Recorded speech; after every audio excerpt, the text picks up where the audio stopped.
Hello, good morning to all. Once again, welcome to my channel, Unboxing Real Estate PH. By the way, my name is Crisanto Encarnado. I'm a realtor, a father, and a family man. So today we are here at Georgia Villa Subdivision, and at my back is the Sienna model. Ngayon pala natin i-open ang unit na to show to the public. And this unit is a two-story duplex unit, and you will be amazed of what's inside this unit. Aside from its wonderful design, this unit has a 3.3 kilowatt solar setup that will help you save 3 to 5,000 pesos per month on your electricity bill. And so ngayon, samahan nyo ako. We will unbox this unit later on. See you later. All right?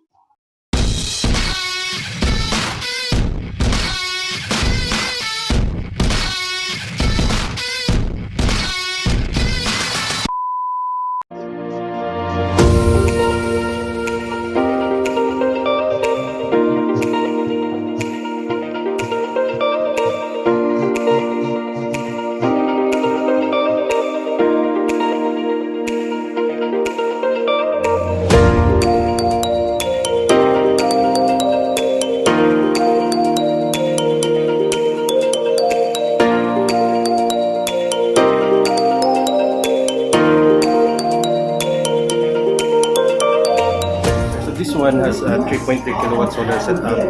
This one has 3.3 kilowatt. And that solar setup powers the two air cons, here and below. So as of now, we're not really using electricity from the grid. Yeah, we were gonna save so much electricity here. Correct. Yeah. A lot of electricity gets here. Plus powering the fridge. Yeah. Which is big on electricity as well. Yes. And co-founder Let's start of na yung Brilliant program. Bricks. Ladies and gentlemen, we And have later architect on, no, Rasool Kumar. pumasok ko kanina, Hello sir, good morning. sobrang Welcome. ganda pala talaga ng And of course, we would also unit na like ito. to acknowledge the presence Kasi of later on, ipapakita ko our why very, it is very so special guest, amazing our ERC and it's director. so Ladies and gentlemen, different we have from Director other projects na Sharon meron tayo dito. Montaner. And Thank you you, will thank be you so much for amazed. gracing our Even me, event here this morning. I was really And amazed of course, we'd also like to how acknowledge this as was well made our for friends our from Iligan buyers Investments, headed here in by Iligan Ma'am City. Marie We were Grace gonna be amazed, Halibay. right? Hello, ma'am.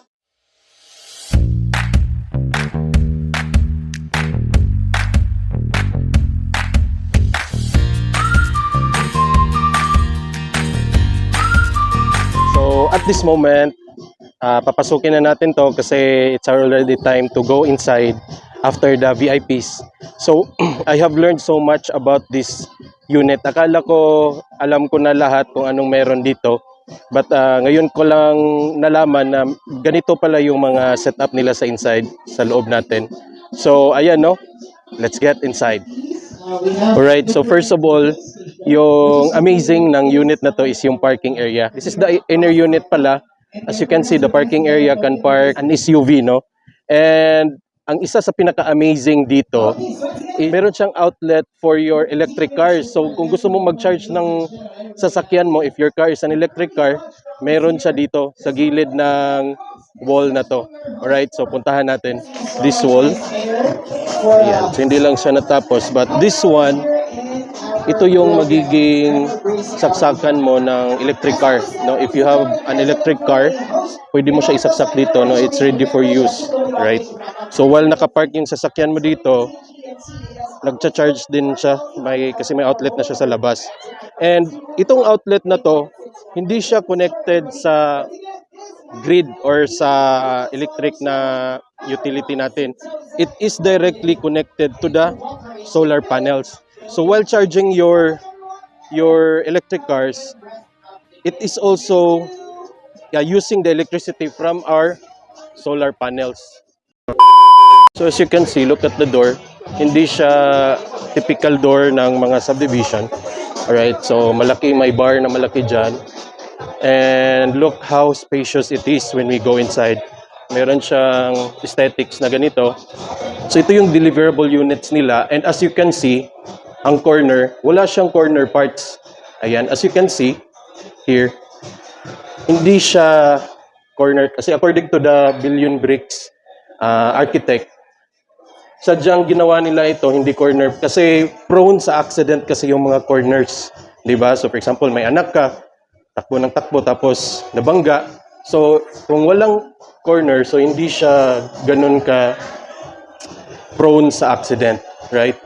So, ginawa nila tong interior na to accident-free from your kids. And meron na siyang area dito, cabinets. Pwede mong lagyan ng refrigerator, tsaka cabinets sa taas. And look at the kitchen area, right? So, pwede kang maglagay ng dyan sa taas, cabinets additional. So, by the way, nandito din yung dito sa baba nilalagay yung battery. Ayan. So, yan yung battery. It's a 3 kilowatt battery. So, nandyan na yung mga inverters niyan. Hindi siya parang pakalat-kalat lang na nakikita kahit saan. So, sa deliverable unit din, kasama na tong, ayan, ito. Yung mga cabinets na yan. So, di ba, parang titirhan mo na lang talaga. And yung exit, papuntang service area, is sliding door siya. Look at this. Right? This is a sliding door. Nakalock siguro. But it's a sliding door. And this is the service area. Alright, as you can see, that's the service area connected to the parking lot natin. So by the way, this is a 65 square meter lot area. And yung interior, it is a 50 square meter, 25 square meter on the first floor and 25 square meter on the second floor. Alright? So, look how amazing it is. And by the way, isa sa features nito is the CR. You see? Look at that. No, it's a modern design na CR. No, yung lababo niya. Ayan, ito yung toilet and bath. Again, no corners. Ganyan siya, sliding. Meron na siyang shower. Alright? So, all in all, no? Ito yung kagandahan ng unit natin. This is the first floor. It's a 25 square meter. In the morning, yung nagsusupply talaga ng electricity natin is the solar system natin sa taas. No? Alright, so let's go to the second floor. And by the way, for added ventilation, yung tignan nyo naman yung jealousy natin dyan. No? Alright, so kasya talaga yung tao dyan, no? As you can see. Ayan. So, for added ventilation. Kasi ngayon, sobrang init talaga sa labas. But ngayon walang aircon. It's just open like this. The air is so refreshing inside, no? So, they promised that this unit will have at least 2 degree na mas malamig kumpara mo sa labas. This is the stairs. And yung stair is solid siya. Ito lang yung wood. Ayan. So, plywood ito. Ayan. So, concrete yan. From down to up. And this one is bar lang siya. Alright. So, let's get upstairs. Alright. So, dito din, meron siyang large window. As you can see. That's the window. Okay, let's go upstairs. Alright, so this is it, the deliverable. Before tayo pumasok sa room, no, punta muna tayo dito sa isang area na to. This can be utilized as your other room. But kung ayaw mo siyang gawing room, pwede mo siyang like your second sala. And meron siyang large parallel windows dito. See? Ayan. So, spacious siya, no? Sa kanyang area. Okay? So, let's get inside the room. Ang kagandahan nito is yung room niya is may partition na talaga. Unlike other subdivisions na wala siyang partition. Yung partition is wood lang siya. Plywood. Alright? So, this is the master's bedroom. Again, we have a jalousie here. And may area na siya for your aircon. 1.5 HP aircon can fit there. And a vertical type na jalousie. And a large window here. Alright. This large window is, di ba mayroon dun sa baba? This one is the second. And so, sobrang hangin na. You can't really feel the heat outside. Sobrang init talaga sa labas, to be honest. See? Got that kung gaano kainit yan. But when you are inside the room, hindi talaga siya ganun kainit. Alright? So dahil yan sa technology ng concrete na ginamit sa loob ng, yung concrete na ginamit dito sa bahay. Alright? Yan, puntahan natin yung model house. Alright.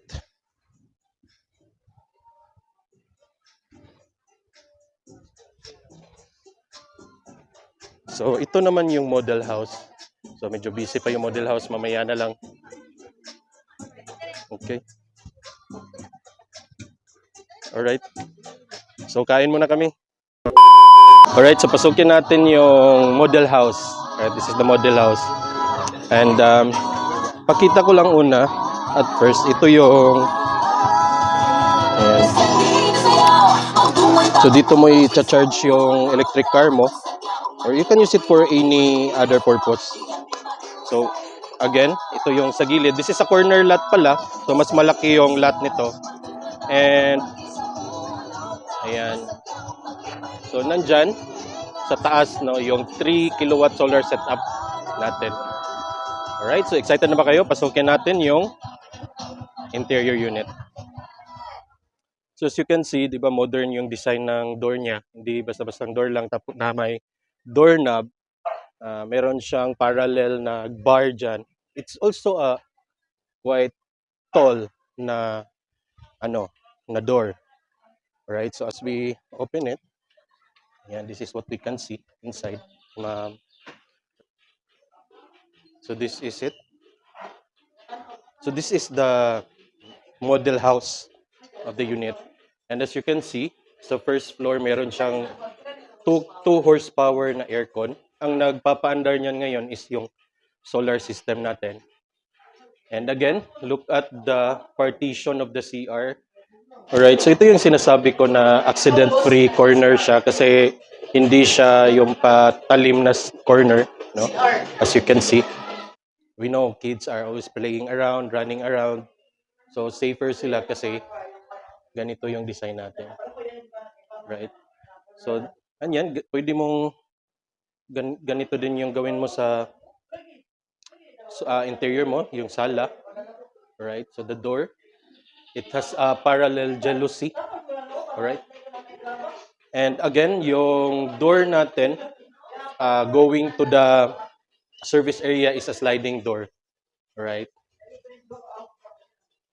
Actually, no, sobrang init talaga sa labas, but because may aircon siya, kahit dito tayo sa may area na medyo mainit, dito, no? Kahit nandito tayo, nafe-feel pa rin natin yung coldness ng aircon. Alright, so ang CR is nasa first floor. This is, by the way, 1 toilet and bath. Alright, so this is it.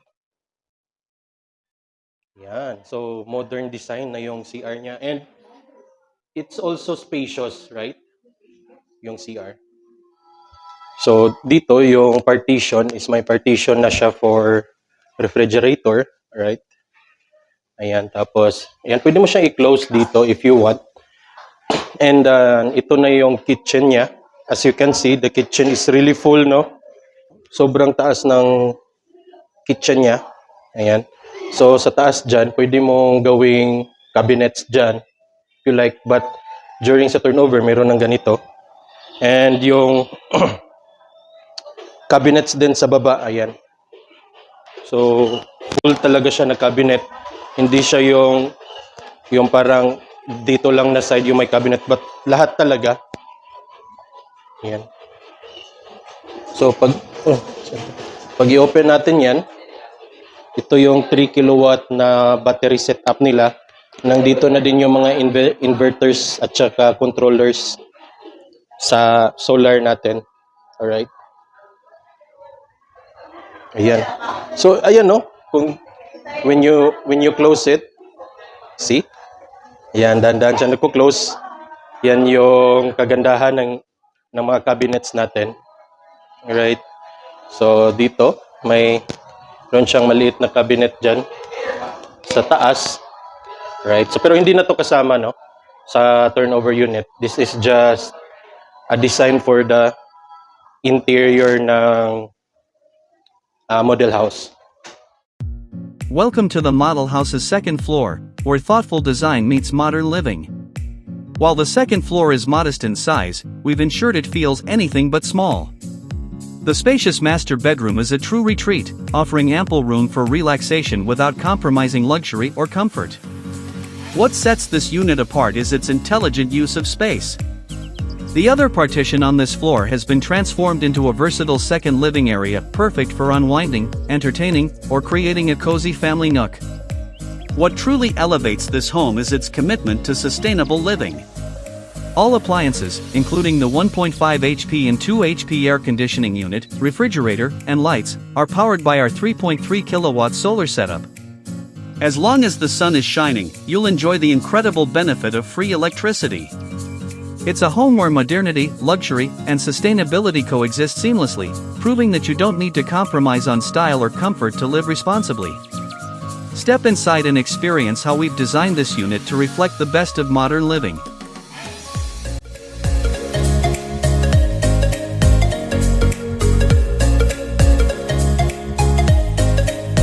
Alright, so isa din pala, this project is the first net zero project in Iligan City, and according to them, this is the first net zero project in whole of the Philippines. Ano ba yung net zero is that lahat kasi ng mga solar homes na ino-offer nila, especially Sienna and Aurora, it has a net metering system. So yung net metering system, ibig sabihin yan, if you are not around in the morning, so nagtatrabaho ka sa umaga, di ba yung solar mo is kumukuha yan ng energy. And since wala ka sa bahay, hindi mo ginagamit yung electricity mo, pumupunta yan sa net metering. And during in the evening, while you are using your grid, kasi wala nang araw sa gabi, in the evening while using the grid electricity, yung na-save mo na net electricity from your net metering, yun yung unang kukunin ng before sa grid line na electricity. So ibig sabihin, kahit wala ka sa bahay mo, nakaka-save ka pa rin ng electricity because of our net metering system. So yun yung kagandahan dito. If 3.3 kilowatt solar setup yung gamit na solar mo, they can guarantee na makaka-save ka ng 3,000 to 5,000 pesos na sa electricity bill mo. Diba? So, ganun kaganda yung net metering system natin ngayon. And yun yung wino-work out nila ngayon with the Iligan Light Power Incorporated. And given it deliverables ng unit, yung price, actually yung price is very minimal lang talaga siya for the deliverable. And if you want to know more about the price, just contact me. Comment down below, message me. This is really, you will be amazed of the price also kasi aside from solar powered na siya, it is very minimal for its deliverables. Alright, this is it, the Georgia Villas subdivision. And if you want to know more about this project, just contact me anytime. Comment down below, PM what you think about this video. And please subscribe to my channel, Unboxing Real Estate PH. Paalam pansamantala. See you on my next videos. Bye-bye and God bless us all.